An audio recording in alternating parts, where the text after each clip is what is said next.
1 year ago, we started a brand new initiative to reduce the number of youth auto thefts and prevent young people from entering the system at all. We don't know of anywhere else in the country that this is happening. A year later, we are here to tell you a success story. Hopefully you can see this and you have the documents with you. But here was the challenge. Over a year ago, we understood, and you can see on here, that there were a little less than 10,000 car thefts in Hennepin County. The percentage of those cases that were cleared or actually sent to us for potential charging was a little under 4%. That was countywide.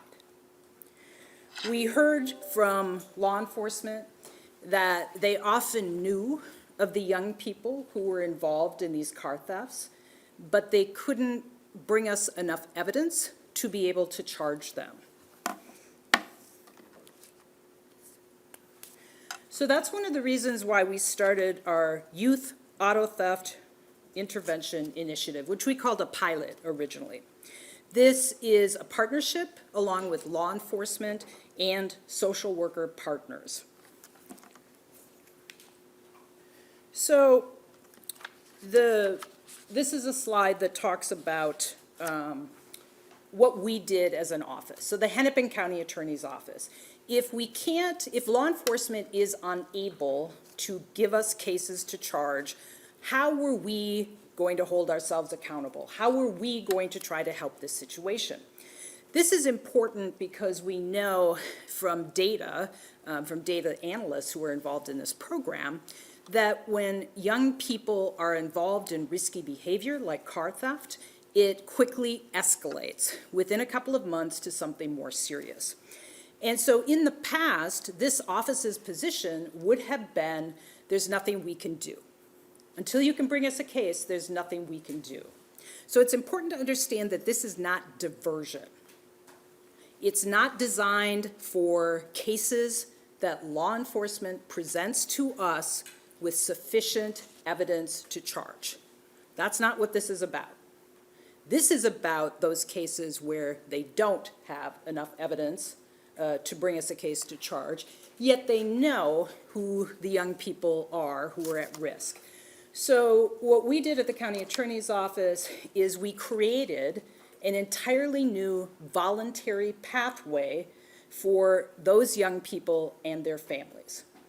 We also did some internal restructuring with our youth prosecution division, where we made it much more possible for us to charge cases more quickly. In the past, when a youth's case, a car theft, had been submitted to us, it often took weeks or months. Actually, any youth auto kind of case. And that's a problem because we know youth respond to the idea that there's going to be a consequence quickly. They need accountability quickly. If we got a case from law enforcement and it took weeks or months to charge, it was not effective with young people. So what our goal is to not wait for young people to commit a car theft where they got caught and a case got presented to us or something more serious. Our goal was to try to intervene before they became involved in the system or someone was a victim. Obviously, it's better. Nobody wants to be a victim. Nobody wants to have their car stolen. Nobody wants to have anything happen to them. And so the idea was to try to prevent that from happening in the first place. Sarah Davis, who's behind me, I'm going to pass it over to her. She's going to talk about how the program actually works. Good morning. I'm Sarah Davis. I'm Deputy County Attorney and the Director of our Children and Families Division. I'm going to attempt to go back one slide here. So there's two prongs to this initiative. The first prong is this early intervention pathway that Mary spoke about. And this is really about putting in place access to voluntary services for youth and family before they become involved in the criminal legal system As you can see, this is one-way information sharing. And so what we set up with our law enforcement partners was regular meetings and opportunities for them to share information about young people that they had concerns about related to youth auto theft related behaviors, but did not have sufficient evidence to present a case to our office for charging.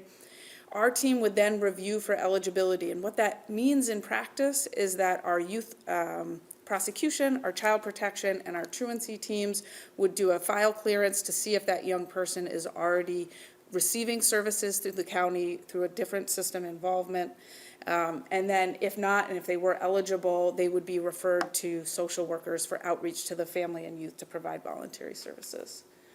So we began this work in June of 2023. And between June of 2023 and May of 2024, we had 205 youth referred by law enforcement for this initiative. 107 of those were screened in as eligible. So again, those who were screened out were likely already system involved in some way, already receiving services. They may have an open case in which they're already on probation or receiving services through the court. They may have a social worker through child protection or be receiving services through our truancy work. And this is important, again, because it's one-way information sharing. So law enforcement refers the case to us. 107 are screened in as eligible, and then of those 107, 105 had been referred to a social worker for outreach and services as of the time that we pulled this data. And so participation is completely voluntary, but what we're finding is that youth and families are overwhelmingly accepting these services, which really aligns with research that demonstrates that voluntary interventions with youth are most successful. We receive referrals from all over the county. This slide shows you that the majority of the highest percentage of our referrals come from the sheriff's office. It's important to know that their work spans the entire county, so they refer youth from across the county. Each referral is attributed to a single agency, even if multiple agencies have had contact with that young person.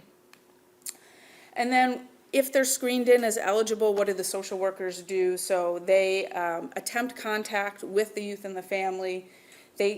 As of this data, they had attempted contact with 100% of the youth and families referred to them and successfully made contact with 73% of those youth and families. And among those successfully contacted, so among that 73%, social workers offered or directly provided resources to 95% of the youth and families. And this is very individualized, right? It's very much about what does this young person and family need to be successful moving forward. It can include the county's family response stabilization services, mental health resources, case management, public assistance, transportation, sometimes just meeting basic needs like clothing, food, shelter, and working related to school re-enrollment. And so that's for the first prong. For the second prong, this was about our internal work, saying if we're going to ask our partners to refer youth for early intervention, we also need to be accountable here at the county attorney's office for intervening quickly as well.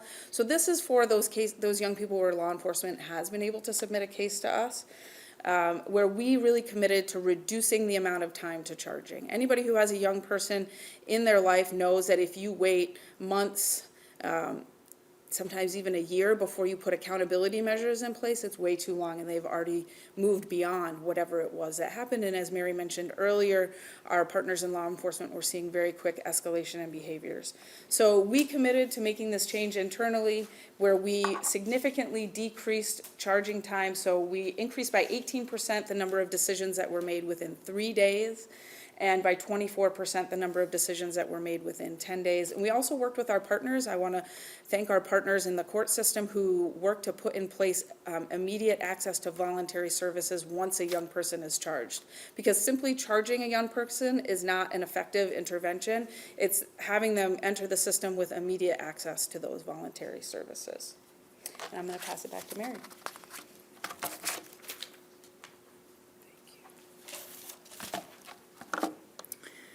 Every threat we prevent, or every theft, we prevent is one less youth driving dangerously, putting others and themselves at risk. Every theft we prevent is one less youth entering the system at all. So this is a slide about what has happened once a social worker has reached out and offered services. And, you know, in a nutshell, the program is working really well. So 95 were referred to a social worker. And when we say referred, this is about the family. It's not only about the young person, it's about the family and trying to get the family the services that they need to stabilize the young person so that they're not engaging in this risky behavior. So 77 young people had no new charged cases between their date of referral to services and the date of the most recent check for new charge cases. That is 81%.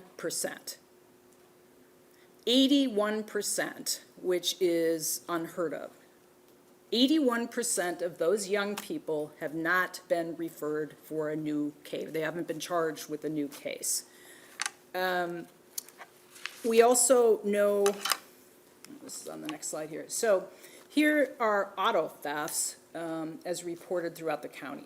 Last year, January through May, there were about 4,800 car thefts reported. This year, that same period of time, it's down to about 3,300. So a dramatic decrease in the numbers of car thefts reported.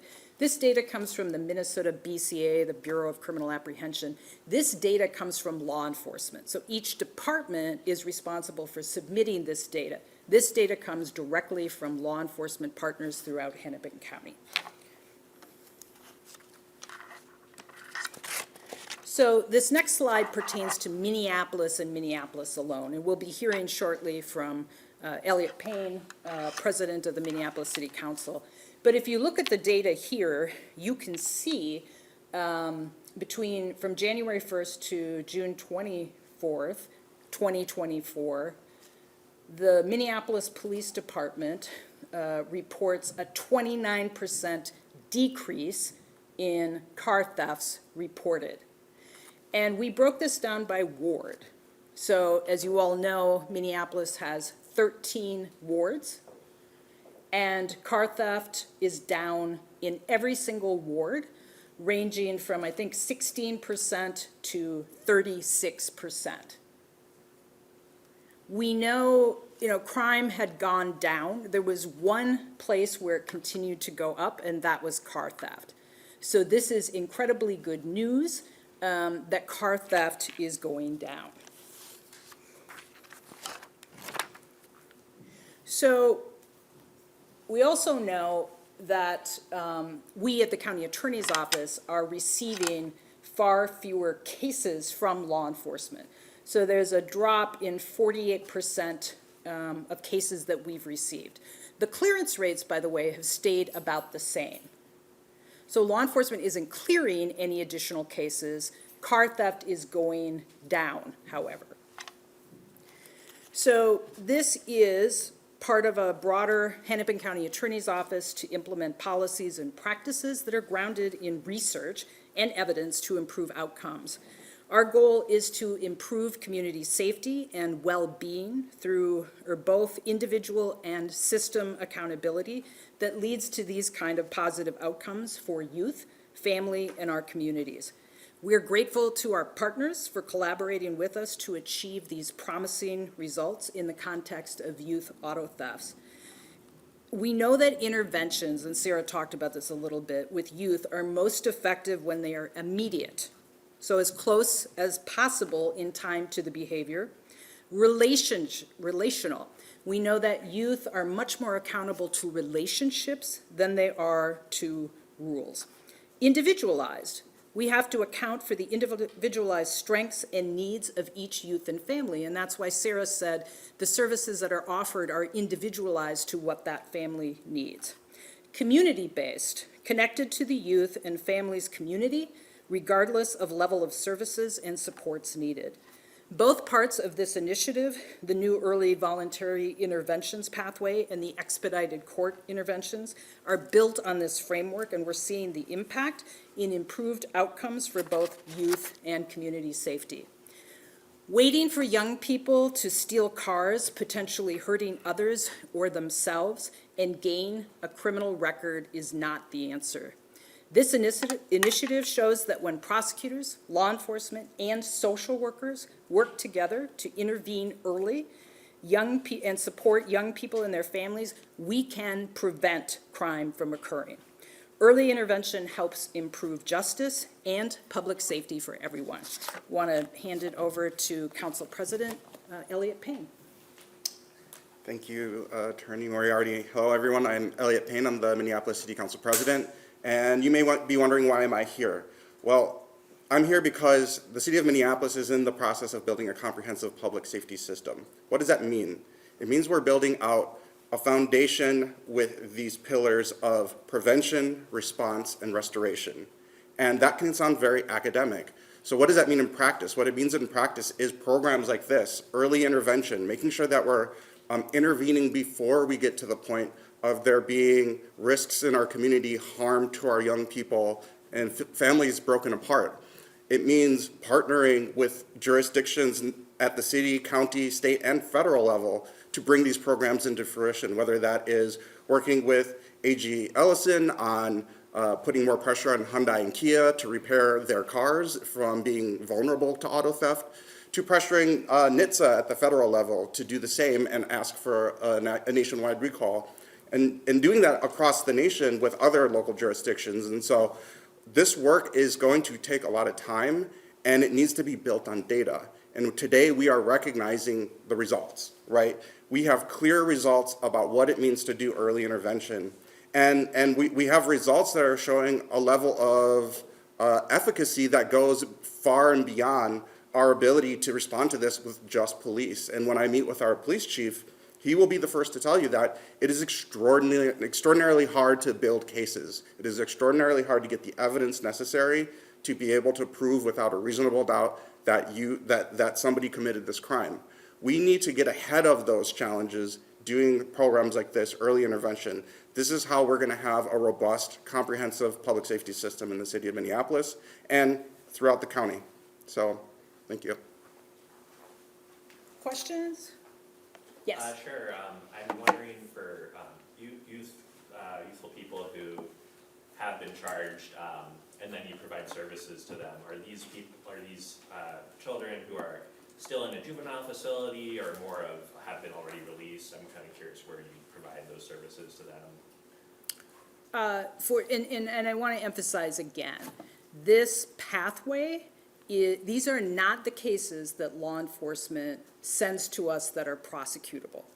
When if a case is prosecutable, we will prosecute it, and then it depends on the individual youth as to what kind of services that they will receive.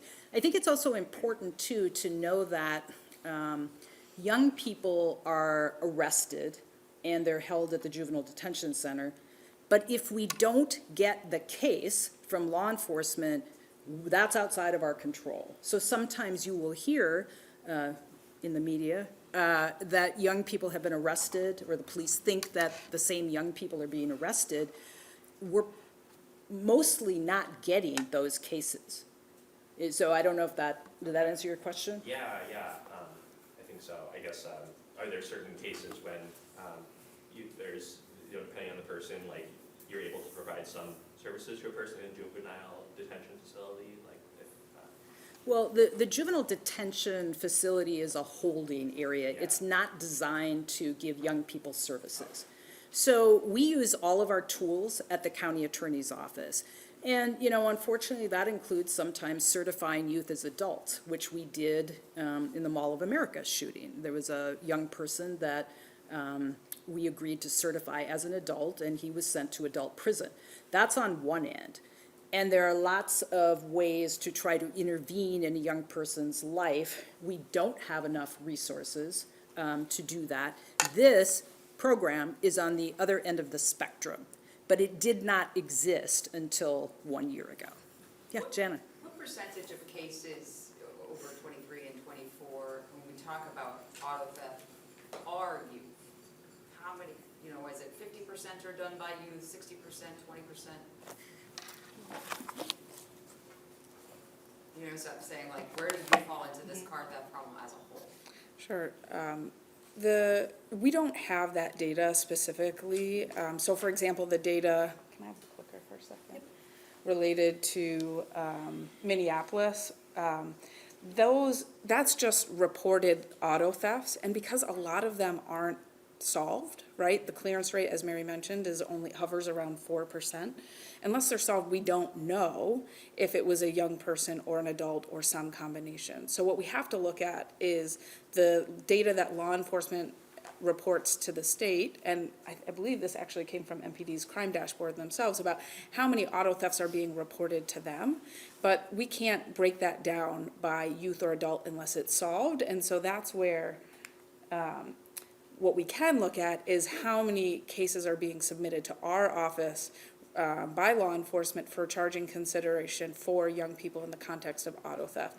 And that's where, when we looked at January through May of 2023, which was the period of time before this initiative started last year, and compared that to January and May of 2024, during which time this initiative had been up and running and was continuing, it was a 48% drop in those submissions. It's a great question, but unless the cases are cleared, we can't determine whether it was a young person or an adult. My second question maybe is a little bit more heady and you gotta kind of think, we're not talking about specific individuals, but when I look at the services that you are able to provide these youth that accept or the families that accept, a common perception, unfortunately, in community is that the kinds of kids that do this are X, Y, Z. And it looks like a lot of the services that you're providing are showing, at least to me, that they need some basic needs that aren't even being met. The people that are stealing cars are not getting basic needs met. Clothing, shelter. A fair assumption? Yeah, I think that's a great point, and I think the success of this program shows that, right? If these are the services that are being offered, oops. Well, I ruined it now. Yeah, the services that are being offered are pretty basic, right?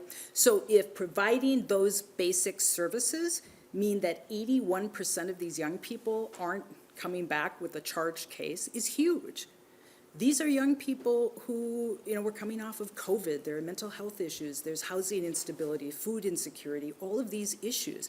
And if we can intervene with those basic things that every young person should have, that can help stabilize that young person's household and to the extent that they're not engaging in this kind of behavior. So absolutely. So I have a couple thoughts here, kind of a lot to unpack with everything, and some of my reporting I do in the community. One, you mentioned the Mall of America. I know off topic, but you said you went and certified a teenager in that case. But Judge Scoggin did at sentencing question why more of these young people who basically assassinated that young man were in charge in the adult system. So some of the criticism that's in the community is how you go after sort of the more hardened offender. I understand there's great success in this. My question, I guess, is kind of packed into who do you think we're sweeping up in this?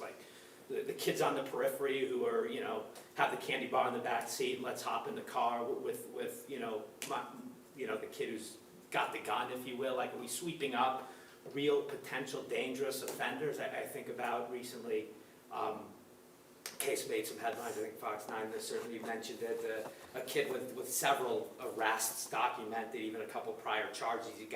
He's got guns. He's got a baby loose in the back seat. He's a teenager. I mean, that kid is a danger to society. I mean, the criticism I think this office gets is we don't go after necessarily the worst offenders or most dangerous offenders hard. Can you speak to still going after and keeping the community safe from the real dangerous folks while trying to maybe help these people on the periphery of these crimes, if you will? So the one case you talked about of the young person who was said by MTPD to have a number of arrests was not submitted to our office for over a month. So that young person was in the community. When it was submitted, we charged it. When we get cases from law enforcement that are prosecutable, we prosecute them. So what I would say, the answer to your question is this: I look at certification studies. So if we have a young person who has engaged in some violence and we ask for potential certification, we get a psychological report, we get a study from probation. What strikes me, and I've seen a number of those, and what strikes me is in many of those situations, the young person wasn't in school. The young person wasn't in school. They were as part of child protection. Their family moved from house to house to house. All of the things that are being offered here, I often think if those things had been offered to this young person, they probably wouldn't be here. And that's supported by the data from CISA, the intelligence data from the sheriff's office. That's why I said their data is showing that young people who are involved in risky behavior and car theft, in a matter of months, are escalating to carjackings, gun crimes, and that kind of thing. So there's no like hardened young person who just decides to go out and shoot somebody. It starts when they're young. And if we can have these effective interventions early on, they may not be with us. They may not victimize somebody else, which is why, you know, sometimes people say, well, why aren't you focused on accountability? We are. When law enforcement brings us a prosecutable case, that doesn't just mean an arrest, we prosecute it. We hold young people accountable. But that's after the fact. And I'm pretty sure you've talked to a number of victims who would tell you, I would rather that the young person not harmed me. That's what this is about. So we use all of our tools at the county attorney's office. We do hold people accountable. When you report there were a number of arrests or something like that, it's really important to look, if you can, because you can't get Well, we access. can't. That's part of the problem with trying to like with this information you're giving us today, like who are these 95 people we've contacted? Like, let me see their like, you know, you can't do that and we can't see it. So we're taking your word too from this, you know, in a way. Well, so what I would tell you is, why do you take law enforcement's Well, word? Well, yeah, no, You I do, agree. you But do. we You also report- take yours today and you we look report toward these law numbers enforcement- without clarity on. So what I would say to all of you, actually, when law enforcement says about a young person, they've been arrested many, many times, inquire about that. How many of those cases were actually submitted to the county attorney? Inquire about that. Here, you know, one important thing about this actually is, Sarah mentioned that it's a one-way informational system. And that means that even we don't know which kids are part of services in the county. Child protection, we don't know, or we know because we have child protection, which young people those are, but we can't share that out with you. We can't share it out to law enforcement. We just can't share it out. They're young people. That is the law. But what we can tell you, and a lot of this data comes from behavioral health in the county, that we know that these young people are not being referred to us for prosecutable cases at a rate of 81%. The fact that you don't know who they are is neither here nor there. And I don't need names. I mean, you know, what was their connection to X crime? Like, how Well, did these people come to you? You know what I They mean? came Like, to, no, that answer is very simple. They came to us because law enforcement told us about them.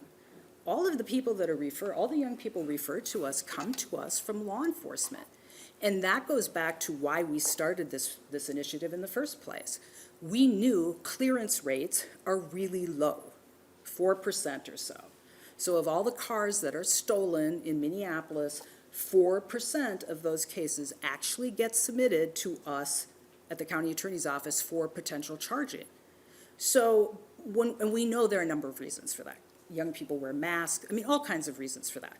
But knowing that that's the issue, right? I mean, aren't we here to problem solve?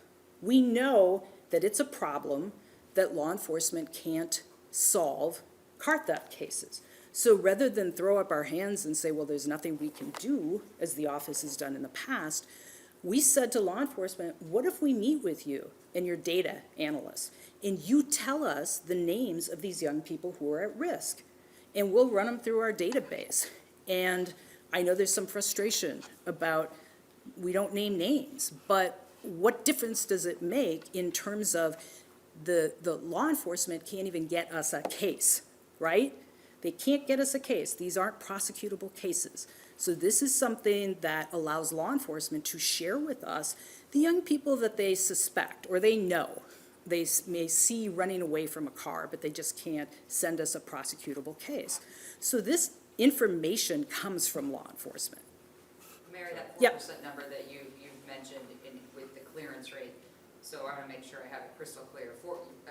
Is that an average, like 4% of cases are solved by MPD? It's not MPD. MPDs are actually a little lower than that. Okay, So just to be clear, this data, as it says, comes from the BCA. No, Okay. the BCA. BC, sorry. So the BCA state agency requires Yep. individual law enforcement agencies to report their data. So everything that you see here is from individual law enforcement. This particular graphic talks about motor vehicle thefts and clearance, Hennepin County. So the 3.7% is across Hennepin County. Minneapolis, I think, is about 2%. What I want to be clear on Yep. is if these cases or a 2% case, that's what you can charge. You can Yes. charge that percentage of cases. Yeah, That's so what the- you're saying clearly. Yeah, the 4% or 2% are the cases that come to us for charging. Gotcha. Yep, the rest of those cases never hit our desk. And understand too that the youth might have been arrested. That happens frequently. A youth may be arrested and held at the juvenile detention center, but if a case isn't submitted to us, by law, that child is released. We have no control over that. Gotcha. I have a couple Wait, questions, wait, yeah. wait a minute. Yeah, I'm just curious how direct the relationship is between this program and the decline in auto thefts compared to 2023 to 2024. Like how can you say this program is successful? I know you mentioned earlier that you can't determine how many people stealing cars are youth and how many are adults. And I'm just curious if you could speak to how direct the success of this program is to the decline in car thefts and what other factors may be at play there to that decline. Yeah, to explain why crime declines, we rely upon criminologists years from now. But they would say there are probably several factors. What we do know for sure, car theft has gone down dramatically. And are you saying that's in part because of this program? We believe it is in part because of the program, because the clearance rates have remained about the same. So we're not getting any more cases from law enforcement. Auto theft has gone down. And I'm not here saying that this program is responsible for all of that, but it certainly is a piece of it. And we know that these young people, the 81%, were out there, because law enforcement tells us that, engaging in car theft. But those young people are not engaging in car theft, at least to the extent that we get any kind of prosecutable cases. And I was just wondering what factors go into accepting a referral from a police department. Do you want to talk about that? So generally, when law enforcement submits a referral to us, our office, again, is doing a file clearance. So we're checking to see, is that child already system involved? Are they on probation? Do they have an open case in the court system already? Are they receiving support and services through a social worker, through child protection, or a truancy referral? So if they're not already open with the county in some way, then they're eligible as long as they are a Hennepin County resident or have close ties to the county and are under 18. And Mary, I did want to ask also, just, it seemed like it's a big jump. I was hearing that it was, I think, compared to 2019 and 2023, it was like close to 200% increase in auto thefts, and then this most recent year, I think it's more like 140 or something percent. And I guess I'm wondering, does it still seem like there's a long way to go with the work to reduce that number and to maybe get to pre-pandemic levels, I guess? Yeah, I mean, we know that crime had gone down since its peak after the pandemic, but not to pre-pandemic levels. Car theft was still going up, and so that was an outlier. That's why this is really good news. But I would never say, when we're looking at 9,000 or however many car thefts we have this year, one is too many. right? Nobody should have their car stolen. And when a young person is involved in that behavior, it can quickly escalate. So yeah, I mean, we have continued work to do. And on that front, this has been so successful that our law enforcement partners have asked us to expand it beyond car theft. So that should tell you how they feel it's being successful. And we have to work on expanding resources and capacity with Hennepin County. But that's a great sign that our law enforcement partners are saying, hey, this is working so well for car thefts. Can you expand it to, other types of offenses? Thank you.